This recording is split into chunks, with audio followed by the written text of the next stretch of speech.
back into the world of Android and check out something new from RedMagic, a brand that is no stranger to the channel. RedMagic has always delivered cutting-edge technology in the mobile space, and you might be surprised to find out that we're not actually talking about their latest and greatest phone. Instead, RedMagic is now launching their gaming-focused tablet, the Nova. Equipped with a 10.9-inch 144Hz display, and similar to the 9S Pro, packs the leading version of Qualcomm's Snapdragon 8 Gen 3 with gaming-specific features including an active cooling solution designed to help keep you gaming at peak performance for longer. The Nova has the potential to be the most powerful tablet on the market, and as always we will check out benchmarks, native Android gaming, emulation, and a whole lot more. So please join me, Rob the Retro Tech Dad, as we explore this new star and find out if RedMagic's Nova is the one for gamers.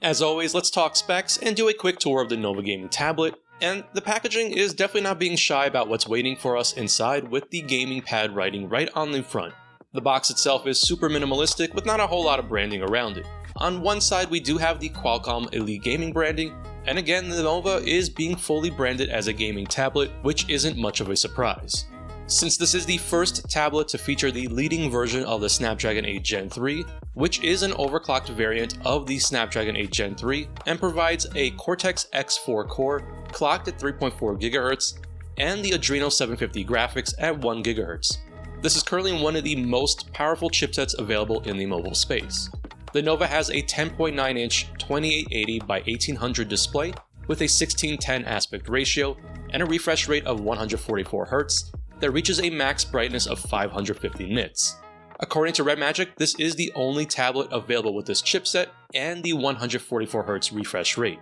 The RedMagic Nova will be available in two different configurations, with either 12GB of LPDDR5X RAM and 256GB of internal UFS 4.0 storage, or with 16GB and 512GB of storage. Unfortunately, there is no option to expand storage, and this is becoming more and more of a trend, especially with these higher end devices. The model I have on hand here is the 16GB and 512GB variant in Midnight. We've got Wi-Fi 6, Bluetooth 5.3, and a USB Type-C for data, charging, and video out, with support for NFC. On the front, we have a 20 megapixel camera, and a rear 50 megapixel camera, and 4 speakers with 2 on each side of the Nova tablet. On the left side next to the speakers, we have the power button with an integrated fingerprint sensor. And on that opposite side on the right, you will find the USB Type-C, which is centered and definitely a good thing for those of us that use a telescopic controller. Out of the box, the Nova ships with their RedMagic OS 9.0 that features Gravity X 2.0 and is built on Android 14. And we've got a pretty hefty 10,100 mAh battery that supports 80-watt fast charging, and RedMagic does provide both the USB Type-C cable and power adapter in the box. We will definitely be testing the battery life performance in just a little bit. Now, outside of the tablet itself and the aforementioned USB-C cable and power adapter, there's not much else in this package. But hey, there are some pretty cool stickers included here, and it looks like I get to add to my growing pile of stickers. The RedMagic Nova is available for ordering direct from their website worldwide and starts at $499 for the 12GB 256GB configuration, or $649 for the 16GB 512GB configuration. And I'd like to thank RedMagic for sending me this Nova ahead of launch so that I can take the opportunity to evaluate it, and as I always require, this video was not reviewed prior to publishing. Now, one of the standout features of the Nova gaming tablet is the cooling system that RedMagic has integrated into the aviation-grade aluminum chassis, which aids in dissipating the heat. The Nova features a 20,000 RPM fan, which should help the Nova maintain better performance throughout gaming, allowing it to utilize the leading version of the Snapdragon 8 Gen 3. RedMagic has integrated 9 layers of heat dissipation that allows it to drop core temperatures by as much as 25 degrees Celsius. Now, one of the things that has impressed me most about this system is how quiet it is, and really it's only ever audible when you have the fan right up against your ear.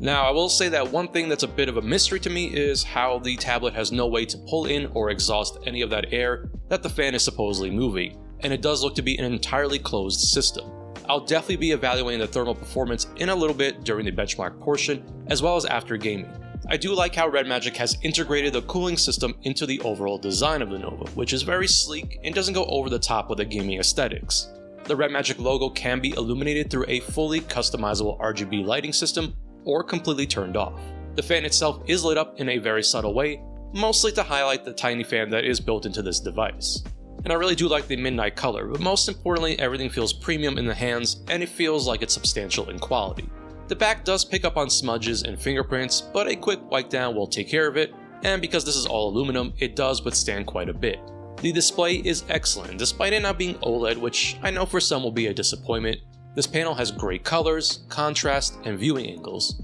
The panel gets quite bright as well and reaches a max brightness of 550 nits, and it scales down nicely for appropriate nighttime viewing. I think for most this display will be excellent, and I like the size here at 10.9 inches, which I think is a fairly good balance between being too large for a tablet and too small so that it doesn't feel like much of an upgrade over a phone. The 144Hz refresh rate is definitely welcome here, and despite not a lot of gaming content taking advantage of that refresh rate, there are still use cases for gaming, and one at least for me, which I will touch upon in a little bit, is game streaming from your local PC. Now, one thing that a larger device can bring to the table is the potential for larger and better speakers, and I have to say these speakers pack a punch.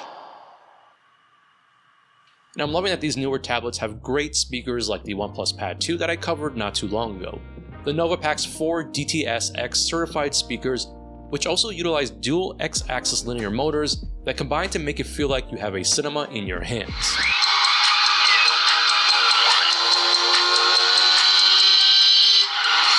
Now for this channel, the focus is always on gaming, and naturally since the RedMagic NOVA is specifically a gaming branded tablet, I wanted to highlight some of the gaming focused features that RedMagic has incorporated into Android. If you've used RedMagic phones before, you will be quite familiar with the features that they offer in software, and in particular, one thing to note is the RedMagic GameSpace, which is their gaming focused launcher that can be brought up through its inclusion in the Quick Access. You can also add this to your home screen like I've done here by tapping the Add to Desktop shortcut when you launch it for the first time. GameSpace can be used to manage performance on a per game basis, and if you use GameSpace to launch a game, you will get access to the overlay, which for me is probably the most exciting aspect of this, since we are able to change performance presets on the fly by swiping in the overlay and then making adjustments from there. The neat thing for this is that once you've established a preset or settings for the game, the device will remember these settings and will automatically apply them without needing to use the GameSpace launcher if you choose not to. Another key feature for me is being able to bring up the frame counter overlay, and there's just a ton of other little things we have access to,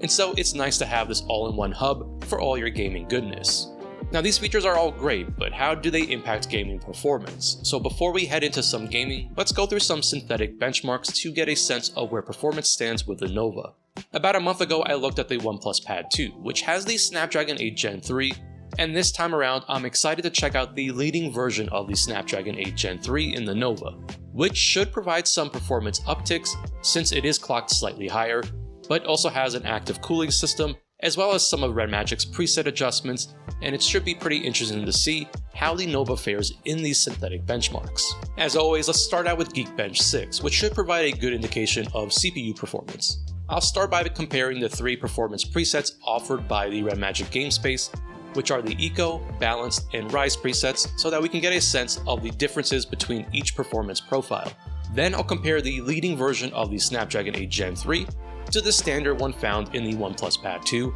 as well as the Snapdragon 8 Gen 2 found in the Odin 2, which has active cooling and should provide some of the best numbers for that specific chipset. Let's bring up the Eco preset, which scored 4,824 for the multi-core score and 995 for the single-core score. Now, this doesn't demonstrate much on its own, so let's check out the Balanced preset, and now we're starting to see a sizable jump in performance as expected, with the multi-core score coming in at 7,029 and the single-core score at 1,965. Finally, let's check out the Rise preset, and as expected, this does give us the best numbers for this device at 7,210 for the multi-core score and 2,251 for the single-core score. So how does this compare to the OnePlus Pad 2 that I covered last month? And as a reminder, the OnePlus Pad 2 ships with the standard version of the Snapdragon 8 Gen 3, as well as lacking any type of active cooling. And as expected, taking the best numbers from the OnePlus Pad 2,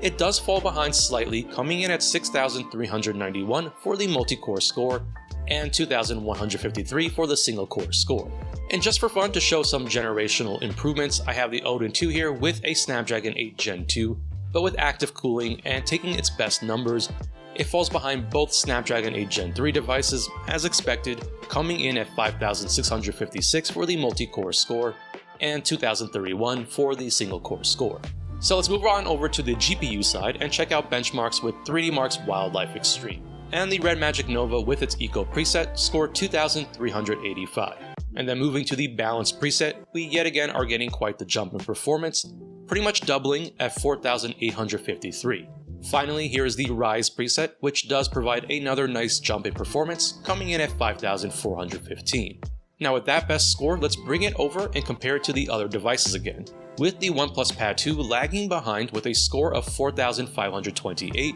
which means that the OnePlus Pad 2 is still behind the Nova's Balanced preset in terms of performance. Finally, the Snapdragon 8 Gen 2 in the Odin 2 is lagging behind both devices, and in particular, a pretty sizable difference from the Nova. We've got one more benchmark to run through with the Antutu suite, which should give us a good sense of overall performance, and the Nova using its Eco preset had an overall score of 1,687,600, and for Balance, which came in at 1,750,835, and finally the Rise preset with an overall score of 1,967,351. And much like the other benchmarks, demonstrates the appropriate increases in performance between the presets. One thing that is pretty cool to make note of is the Balanced preset score, which truly shows that this is a balanced performance preset, since it's actually giving us a weaker GPU score than the Eco preset, but balances it out with the increased CPU performance. I do want to make a note that RedMagic claims that this device has achieved an Antutu score of 2,352,902, which I was not able to replicate in my own testing, and I even used the hidden Diablo mode preset, and I was still unable to achieve a score that was close to that. And so how do these Antutu numbers compare to those other devices? And the OnePlus Pad 2 continues to lag behind with an overall score of 1,854,643, and as expected, the Odin 2 continues to lag behind as well, with an overall score of 1,539,632. Now before we move on, let's quickly take a look at that thermal stability with the 3D Mark Wildlife Extreme benchmark. And with the Eco preset and the fan turned on, the Nova had a 99.6 stability with the best loop score of 2,383 and a lowest loop score of 2,374. But as we know, that Eco preset is very conservative with the power of the Snapdragon 8 Gen 3 here. So let's bump it up to the Rise preset with the fan on, and things are a bit different here, with the thermal stability coming in at 79.4% with a best loop score of 5,402 and the lowest loop score of 4,289. And I was curious, and so I ran the benchmark again after the device had some time to cool off and rest, using the Rise preset again, but this time with the fan disabled, and it came back with a 78.5% stability score, with the best loop score of 5,394 and a lowest loop score of 4,236. And if you look at these numbers, they look pretty similar, and so what that tells me is that the fan is mostly a cosmetic touch, since if you look closely at the Nova, the fan doesn't actually have any way to move air out of the device, and so that hunch that I had earlier on seems to be holding true here. Now for the stability scores, it's fun to examine, but in reality, it's far more important to see how the Nova will fare in real-world scenarios, and I do have a feeling that this won't be too much of an issue for most of what can be done here on this tablet. And of course, this wouldn't be a Tech Dad video without some telescopic controllers, since one of my favorite things to do with tablets is to make use of the great options available to us nowadays to slap a controller on and get to gaming. As always, I rounded up a few of my favorites for this video, and really there will only be a few that can work with the RedMagic NOVA since it is almost an 11-inch tablet, and so that does mean we are limited with some of the options. But I do have the GameSir X2S, G8 Plus, and the RedMagic ShadowBlade 2, which is just a rebadge of the original GameSir G8, as well as the ABXYlute S9. Now the GameSir X2S is a more compact option, and it is available in both a Bluetooth and USB-C variant. The nice thing here with the Nova tablet is that the USB-C port is centered, and so positioning should be good for most, but if you go to Bluetooth route, you can adjust how the tablet sits in the device, so that is definitely something to consider. The X2S is quite secure in the Nova tablet, and for those unaware, the X2S isn't actually advertised as supporting these larger tablets, but there is a little trick with it that allows you to pop out the centerpiece, and then it will be able to accommodate larger tablets. The same thing for the GA Plus, which as many loyal viewers know, is one of my personal favorite options for these tablets. I will say that it's much easier to pop out the center on the GA Plus, and this one only comes as a Bluetooth option. I don't mind since that latency is excellent with this controller, and my friend Klef over at Game Tech Talk has extensively tested this. The GA Plus is very nice and secure, and so this makes another great option for the RedMagic NOVA. RedMagic actually has their own branded telescopic controller, which is actually made by GameSir and is the original GA Galileo that came only as a USB-C option. This controller will require modification if you want to use it on a larger device like the Nova, and so nowadays it's not my favorite one to recommend since it does require a little bit of effort to get it to work as you see here. I definitely recommend checking out my friend Shem's channel for more information on that modification. And speaking of modifications, I wanted to feature the ABXYlute S9, which is currently on Kickstarter and is another fantastic option in the telescopic controller space. Now this one can accommodate larger devices, but it will also need a modification. And again, my friend Klef comes in clutch with a video that has very easy steps to follow. I really like the ABXYlute S9, but I will say that just for a solution that is currently available, the GameSir GA Plus is going to be a great option for most at a very solid price. I also found that the S9 and the Nova didn't work too well together, which didn't feel as secure as the other ones here. Alright, so now that we're properly geared up, let's finally check out some native Android gaming, and I think for many, we kinda know what to expect here, since that Snapdragon 8 Gen 3 is an absolute monster when it comes to gaming performance. We're gonna cover our usual roundup of more recent and popular Android games so that we can get a good sense of what to expect here. Let's start out with some Diablo Immortal, and for this game I am set to use the Eco preset in the RedMagic game space, with it using the high resolution option, very high presets, 60 frames per second, and it's just as smooth as can be, and it's quite remarkable that this is working this well even with the Eco preset, which means that Diablo Immortal, even at its highest settings,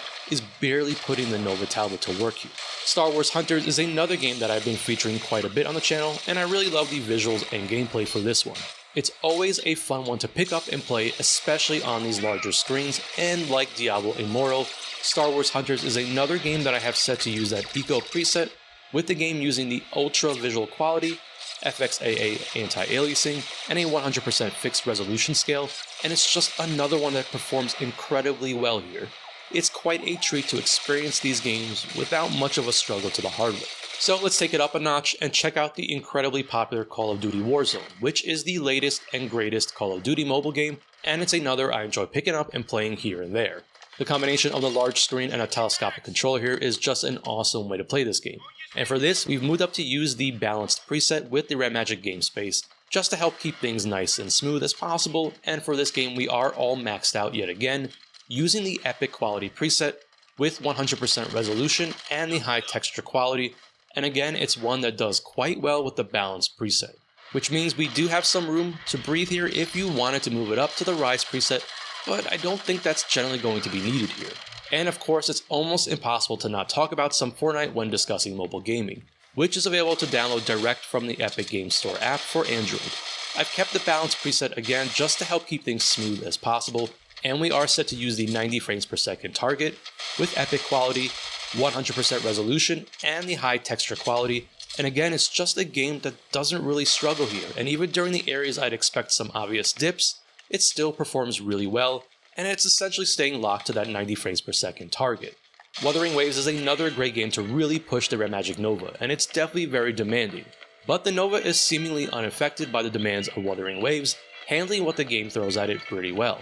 We're set to advanced graphics quality with high resolution, a 60 frames per second target, and every feature set to the highest possible, and the game is very close to or on target of that 60 frames per second, with the NOVA set to the Rise Performance preset, and this is just incredible performance. One thing to note is that you will want to make sure to specifically set the refresh rate in the RedMagic game space overlay from the default setting, otherwise the game will just stay at 45 frames per second. So it's clear that the NOVA is basically the endgame for current native Android gaming, since there really isn't anything available on the Play Store that will make full use of the power that is on hand here with the NOVA, and it might be a bit before that day comes, which means that the Nova could very well be a solid long-term investment from that perspective. But one way to really push this hardware has always been with emulation, and as each new generation of Snapdragon chips come out, we keep getting closer to that endgame as well, but there have been some exciting developments that will make use of the power here, including things like Switch and Wii U emulation, as well as WinLater. But let's first start out with the Nintendo side of things and dive into some Dolphin, no pun intended, and check out GameCube emulation. For this, I am using the Dolphin emulator straight from the Google Play Store. I wanted to have some fun here, and so I loaded up a few of my personal favorites, and also just to change things up a bit from the usual games that I test. So first, let's talk about some Wave Race Blue Storm, which always serves as a reminder that we've not seen this franchise return in more than 2 decades. And it's really unfortunate, because I think a modern Wave Race game would be an absolute blast to play. And right now, there's basically no better way to play this with a mobile device, since the Nova is running Blue Storm at a 4K resolution, which is 6 times the native resolution of the GameCube, using the Vulkan backend with no additional changes to the settings. We're only using the balance performance preset through the RedMagic game space, and this is just absolutely insane and it looks stunning on here. So let's check out another personal GameCube favorite of mine, and I very vividly remember enjoying Luigi's Mansion when the GameCube launched, and the graphics amazingly still impress me to this day, plus I love that Luigi had the spotlight for once. Luigi's Mansion is another game that is running very well here with Dolphin, and it is set to that 4K resolution, which again is 6 times the native resolution of GameCube. Finally, I was feeling a bit nostalgic and wanted to play some Star Wars Rogue Leader 2, which also happens to be a great game to benchmark because it is one of the most problematic ones with Dolphin to this day. I figured that we should have enough power on hand to mostly brute force any performance issues here, but for this game I generally recommend changing some settings to get the best performance possible. I do recommend changing the shader compilation mode to use hybrid Uber shaders, as well as the compile shaders option before starting to really help smooth out performance for this game specifically. And for this game I am set to use 4 times the native resolution using the Rise performance preset, and this is pretty impressive performance despite the graphical issues, and that's mostly due to the way the game was designed with the GameCube, and that's why it actually has so many issues with Dolphin. So let's now switch over to some Wii emulation, and I have a few games lined up here that I want to just check out, and again it's going to be a change from the usual, so let's first dive into some Call of Duty Modern Warfare 3, which I thought would be a very interesting game to feature since there's actually no other way to really play Modern Warfare 3 on a mobile device, and so thanks to Dolphin we can enjoy at least the Wii version, which does support regular controllers, and so I do have my GameSir GA Plus here, and the experience is really awesome once you have configured the controls. I feel like many don't realize that the Wii received a couple of these Call of Duty ports, and with the power of the Nova, the Wii version of Modern Warfare 3 has never looked better since we're running this game at a 4K resolution, which is 6 times the native resolution of the Wii, and with the balanced performance preset. This game is actually running incredibly well outside of just a few minor graphical glitches. And I've been on a bit of a Musou kick lately, and one entry I've always enjoyed with the hack and slash gameplay is Samurai Warriors 3, which given what we saw with Modern Warfare 3, it's not much of a surprise that this game runs very well using the same 4K resolution and the balanced performance preset. Samurai Warriors 3 is another interesting game since this one was only released on the Wii, PlayStation Portable, and PlayStation 3, so given that we can emulate the Wii version, I say go with that one over the PSP version for the slightly better graphical fidelity, and it also supports traditional controllers. Finally, I couldn't resist and I needed to see just how well the Nova would handle one of my all-time favorite Wii games, Super Mario Galaxy 2, which is running here better than I could have ever imagined, and again we are maxed out at a 4K resolution using just the balanced performance preset with the Nova, and I just have to say that this is an absolute visual treat with these settings, and it's kind of remarkable to me that we still have some performance left to give considering we are only at the balanced preset. Let's move up one more generation and talk about Wii U emulation, which is now very much a real thing and usable thanks to the progress of Cemu on Android. I'm pretty excited about this because it's the first time I've had an opportunity to showcase Cemu for Android, and now we are no longer restricted to just the GameCube version of The Legend of Zelda Wind Waker, and so we can enjoy some Wind Waker HD, which is a remaster of the GameCube game with updated visuals. The best part is that since the Nova has some power under the hood, we can actually upscale the visuals here as well, and this is just a real treat. Keep in mind that Cemu for Android is still relatively new, and so there are bugs, and many games don't work yet, but the Nova should be quite future-proof in that regard. And let's talk about one more Nintendo platform with the Nintendo Switch, and it's definitely been a tumultuous year for Switch emulation, at least on Android, and so I'll just demonstrate some gameplay but at this point Switch emulation is sort of on the sidelines, but many games still perform quite well, and with the power of the Nova on hand here, especially with the advanced cooling and leading version of the Snapdragon 8 Gen 3, means that we'll be getting quite a bit of the Switch library to run here, and run quite well. Cruisin' in Blast is always a game that I love to test on a variety of devices for Switch emulation, since I've found it to be quite the stable and consistent performer, especially on our range of devices. But for this test, I wanted to take it to the next level here, and using Yuzu Edge with the latest Mesa turnip drivers, which was revision 8 during my testing, I am able to play this game with 2 times the native resolution in docked mode, which is the equivalent to a 4K resolution. Now it's mostly smooth, but it does dip here and there, so if you go back and disable dock mode, but keep that 2 times resolution, which is going to be 1440p in handheld mode, and the game is essentially locked to 60 frames per second, and it only needs the balanced performance preset for this. Either way, we are running Switch games better here than on the actual hardware, and you just love to see it. This is a pretty amazing experience and a fantastic way to play these games. Now another game I absolutely adore and have talked about countless times on the channel is Tetris Effect, and I thought this one would be another interesting game to test, since despite it being a Tetris game, it is actually quite demanding visually, and I love picking this one up and playing since I never grow tired of the game. This game has no issues running at the native resolution of Switch in docked mode, and again, this is a very demanding game visually. Now, one more game I had to test with Switch emulation was the Elder Scrolls Skyrim, which also using the native resolution in docked mode did very well with the Nova maintaining its frame rate without much issue. I did experience frequent crashes with this one, and this is just more of an issue with the emulator itself, and again, the RedMagic NOVA should prove to be quite future-proof for Switch emulation if it does actually progress again with any kind of meaningful development. So it's now time to switch sides and check out some Sony platforms, and up first, we'll go with some PlayStation 2 emulation using Nether SX2. And just like before, I've rounded up a few of my own favorite games, as well as some of the usuals just to get a nice combination of different games to test, and kind of get a good sense of where we stand with PlayStation 2 emulation. Let's start out with a launch game from the PlayStation 2. Ridge Racer 5 is the 5th entry in this iconic racing series, and is exclusive to the PlayStation 2 console. Now, as much as I love this game, it's a pretty rough looking game on PlayStation 2 nowadays, and the Jaggies, as they're so lovingly referred to, were particularly bad with this launch game. Thankfully, we've got emulation on our side, and we can clean this up quite a bit. For Ridge Racer 5, I am set to use 4 times the native resolution, and yet again using that balanced performance preset, and the game does work very well here with the Nova, and it looks better than it ever has. I wanted to feature a Ratchet & Clank game, since it really was a pretty iconic franchise on the PlayStation 2 from Insomniac Games that also got its start on the platform. Up Your Arsenal is the 3rd game in the Ratchet & Clank franchise, and for many, including myself, is one of the best that the console saw. For this game, I did need to kick things up a little bit, and in order to keep that 4 times native resolution nice and smooth, I did need to change the performance preset to Rise with the RedMagic game space, and by doing that, the game is running really well here with Nether SX2.